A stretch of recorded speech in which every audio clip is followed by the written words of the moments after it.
America and Israel சேர்ந்து அடிக்கலை.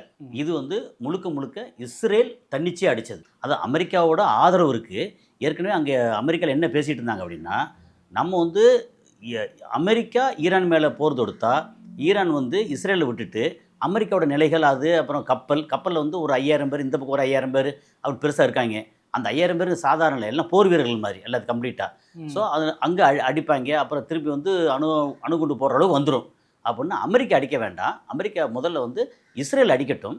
Israel இது திருப்பி அடிக்கும்போது ஒரு கட்டத்தில் நாங்கள் வந்து இஸ்ரேலுக்கு பாதுகாப்பாக வர்றோன்னு இறங்குவோம் அப்படின்னு தான் நேற்று முந்தா நாள் இது வரைக்கும் இந்த மாதிரி பேச்சுவார்த்தை நடந்துகிட்டு இருந்துச்சு. இப்போ என்ன எதிர்பார்த்தோம்னா, இஸ்ரேல் அவ்வளோ படார்னு இறங்கி அடிக்க மாட்டாங்க அப்படின்னு ஒரு பக்கம் நடந்துச்சு. இன்னொரு பக்கம் நெத்தன்யாகு வந்து துடிச்சிக்கிட்டு இருந்தாப்புல வந்து அடிச்சே தீரணும், இல்லைன்னா அந்த அளவுக்கு எதிர்காலம் இல்லை அப்படின்னு. இப்போ அடித்தா மட்டும்தான், இப்போ நேத்தா தான் பேசிகிட்டு இருந்தோம், அடித்தா மட்டும்தான் நெத்தன்யாகுக்கு எதிர்காலம் அப்படின்றது. நெத்தன்யாகு வந்து என்னென்னா, இஸ்ரேல் வந்து நல்லா இருந்தால் நாசமாக போனான்ற அளவுக்கு வந்து நெத்தன்யாகுவோட பொசிஷன்.